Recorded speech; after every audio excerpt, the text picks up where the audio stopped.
नमस्कार दोस्तों, आज मैं फिर एक नया वीडियो लेकर के आपका मित्र अनिल कुमार दीक्षित आपकी सेवा में हाजिर हूँ। आज का मेरा विषय बजट के ऊपर है। माननीय वित्त मंत्री ने 1 तारीख को जो बजट पेश किया था वो 1 घंटा 40 मिनट का लगभग भाषण था, जो मैंने पूरा का पूरा सुना था। इसके बाद मैंने राजस्थान पत्रिका, जो कि शायद अहमदाबाद से निकलने वाले समाचार पत्र का संस्करण होता है, वो मैंने आज पढ़ा है और उसके आधार पर जो चीज़ें मैंने निकाली हैं बजट के मामले में, जो उसका सारांश है वो मैं आपके सामने प्रस्तुत कर रहा हूँ। मैंने उसमें ये ऑब्जर्व किया है कि सरकार ने कम से कम 44 तरह की योजनाओं के लिए की घोषणा की है, जिसके लिए उन्होंने धन भी आवंटित किया है। लेकिन उन सारी योजनाओं को जब हम लोग पढ़ते हैं तो ये पहले समझ में नहीं आता कि इन्होंने इतना ज़्यादा धन तो आवंटित कर दिया है, लेकिन ये धन आएगा कहाँ से। इन्होंने ऐसा कोई भी एक बजट का एक प्रारूप प्रस्तुत नहीं किया है कि इतना पैसा हमारे पास यहाँ से आएगा और इतना हम खर्च करेंगे। इन्होंने खाली ये बताया कि हम इतना खर्च करेंगे। और जो रेल वाली जो योजनाएं हैं वो उन्होंने 2030 तक की बताई कि सब 2030 तक हम इसके ऊपर इतना रुपया खर्च करेंगे। तो जब साल का बजट प्रस्तुत कर रहे हैं तो साल में उसके ऊपर कितना खर्चा आएगा, मैं एक दफ़े थोड़ा सा शॉर्ट में आपको इनकी योजनाएं बताता हूं। जो इन्होंने बताया कि जैसे कि एक रेल योजना पे खर्चा करेंगे 5 राज्यों जहां पर की चुनाव होने हैं वहां की सड़कों के निर्माण पर और ढांचागत सुविधाओं में विशेष करेंगे। हाईवे बनाएंगे, टेक्सटाइल पार्क बनाएंगे, हार्बर्स बनाएंगे, फिशिंग के ऊपर खर्च करेंगे, मेट्रो रेल चलवाएंगे और स्वस्थ भारत के लिए इन्होंने 64,000 करोड़ रुपए का प्रोविजन किया है। सिर्फ कोरोना के टीके के ऊपर 35,000 करोड़ रुपए का इन्होंने प्रावधान रखा है। इसके अलावा इन्होंने बहुत सारी चीजों के अनुसंधान की भी घोषणा की है कि रिसर्च वगैरह के ऊपर ये ज्यादा खर्च करेंगे। 13 ऐसे सेक्टर इन्होंने रखे हैं जिनके लिए वित्तीय पूंजी का अरेंजमेंट करेंगे और 15,000 स्कूलों की गुणवत्ता सुधार करेंगे। गुणवत्ता सुधार से मेरा मतलब समझ में नहीं आता है कि आखिर उसमें क्या करेंगे। डिजिटल लेन देन को बढ़ावा देने के लिए इन्होंने करीब कुछ रुपयों का अरेंजमेंट के लिए उसके लिए लगभग 1300 करोड़ रुपए का अरेंजमेंट किया है। उसके लिए ये जो लोग डिजिटल पेमेंट करते हैं उसमें से कुछ 1% के या 0.90% के लगभग ये उस पर 0.90% के लगभग उस पर ये डिस्काउंट देते हैं। गोवा मुक्ति जयंती वे इस वर्ष मनाएंगे, जिसके लिए इन्होंने 300 करोड़ रुपए खर्च करने की बात कही है और 75 वर्ष से अधिक के बुजुर्गों को पेंशन पे हर तरह के टैक्स से छूट दे दी है। उनको रिटर्न भरने की भी जरूरत नहीं है। ये खाली पेंशन के ऊपर है, लेकिन ये इनका एकदम कंट्राडिक्टरी है। जो 75 वर्ष से कम के पेंशनर्स हैं उनकी पेंशन ज्यादा है, इसलिए उनको पेंशन 75 वर्ष तक के लोगों को जो भी पेंशन कम मिल रही है या ज्यादा मिल रही है उनको तो रिटर्न भरना ही है।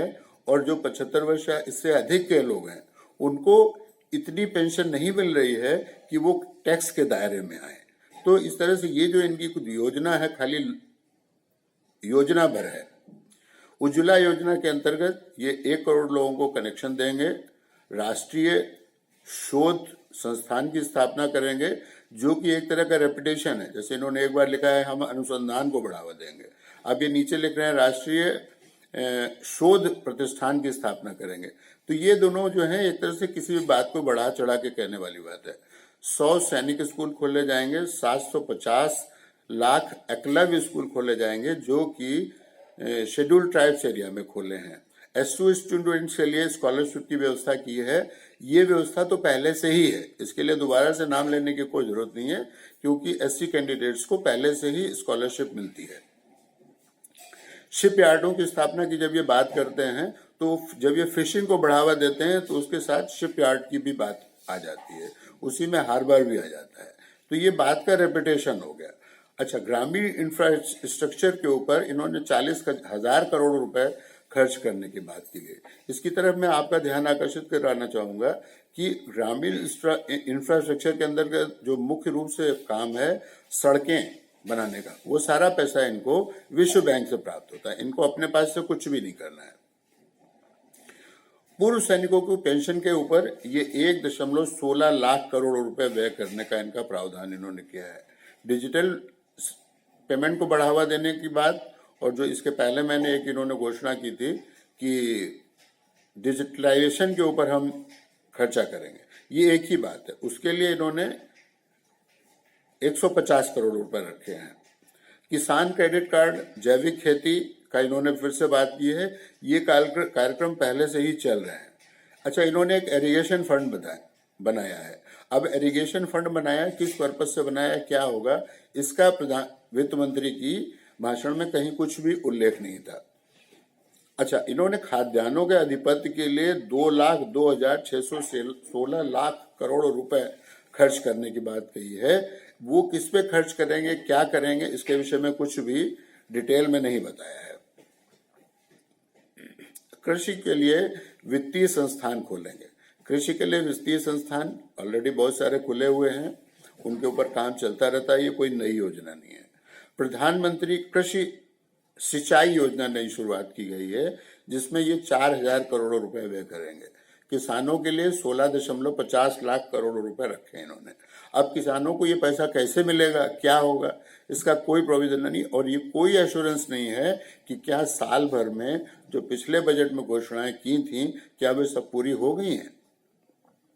अब फिर से ये कह रहे हैं कृषि एवं कृषक कल्याण के लिए 1,48,31 लाख करोड़ रुपए और खर्च करेंगे। स्वस्थ भारत मिशन पर 1,41,668 करोड़ रुपए, पर्यावरण की सफाई पर 2,217 करोड़ रुपए, जल जीवन मिशन प्रारंभ हो रहा है, उसमें क्या करेंगे, कोई सूचना नहीं है। सामाजिक कल्याण पर ये सारे काम जो हो रहे हैं सामाजिक कल्याण पर ही व्यय हो रहा है। शिक्षा मिशन के ऊपर 34,300 रुपए खर्च करेंगे। तो ये राशि जो है पिछले वर्षों से कम है या ज्यादा है, इसमें कुछ भी नहीं है, क्योंकि शिक्षा मिशन तो पहले से ही चल रहा है।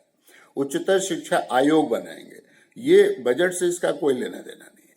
उच्चतर शिक्षा आयोग एक अलग बात है, वो प्लानिंग कमीशन का काम है, वो अपना काम अलग से करे, उसमें बजट में शामिल करने से कुछ भी बात होने वाली है। शिक्षा के क्षेत्र में ये व्यय को बढ़ाएंगे, उसके लिए इन्होंने 93,224 करोड़ रुपए का प्रावधान किया गया है। लेह में केंद्रीय विश्वविद्यालय खोलेंगे। अम्ब्रेला संस्थान बनाएंगे, जो कि केंद्रीय विद्यालयों में और सरकार के बीच में सामंजस्य स्थापित करने के लिए एक संस्था होगी। यानी कि सरकारी प्रोसीजर में एक टियर और बढ़ा देंगे, जहां अभी 2 टियर हैं वहां 3 टियर कर देंगे उसको। गहरे समुद्र में खोज की बात कर रहे हैं, के लिए इन्होंने सागर मिशन शुरू किया है। तो जब इन्होंने बात की थी कि शोध के लिए पैसा, तो ये तो सेम चीज है, वो और ये एक ही चीज है। तो एक तरह से एक बात को कई तरह से कह के इस बजट में बताया गया है।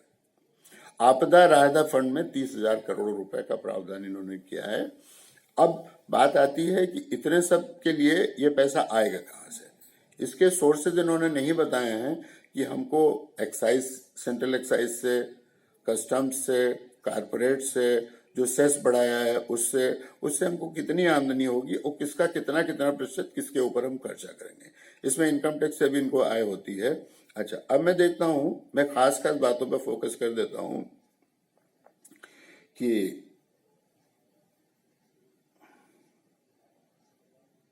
इसमें मुख्य रूप से ये नुकसान मैं बताऊंगा कि किसका किसका है। इसमें जो टैक्स देने वाले हैं, सेवा करने वाले हैं, कहीं नौकरी करते हैं, छोटे व्यापारी हैं, निजी क्षेत्र को इसमें इन सब का नुकसान होगा। निजी क्षेत्र को इन्होंने बढ़ावा दिया है, उसमें जो अभी एफडीआई 49% थी उसको 75% इन्होंने कर दिया है। इससे निजी क्षेत्र को बढ़ावा मिलेगा और सार्वजनिक क्षेत्र की भागीदारी बाजार में कम हो जाएगी। इन्होंने एक बहुत बड़ा नुकसान नौकरी करने वालों के लिए क्या है कि इन्होंने जो प्रोविडेंट फंड के पैसे का जब उनका भुगतान होगा उसमें 2.5 लाख रुपए से ऊपर की राशि के ऊपर जो ब्याज बनेगा उसके ऊपर इनकम टैक्स की कटौती होगी। इसके लिए मेरा तो अनुरोध है संगठनों से, इसका कड़ा विरोध करें और सरकार से इसको वापस लेने की मांग करें। आदरणीय वित्त मंत्री ने करीब 40 योजना विकास हेतु प्रस्तुत की हैं, उसमें आधे से अधिक योजनाएं पहले से ही चल रही हैं। यह सूचनाएं इन्होंने ये नहीं बताया है कि आखिर धन कहां से आएगा और किस मद में कितना प्रतिशत खर्चा होगा। एफडीआई बढ़ने से निजी क्षेत्र को बढ़ावा मिलेगा, इसमें आम आदमी, किसान, गरीब परिवारों का नुकसान होगा। नुकसान होगा।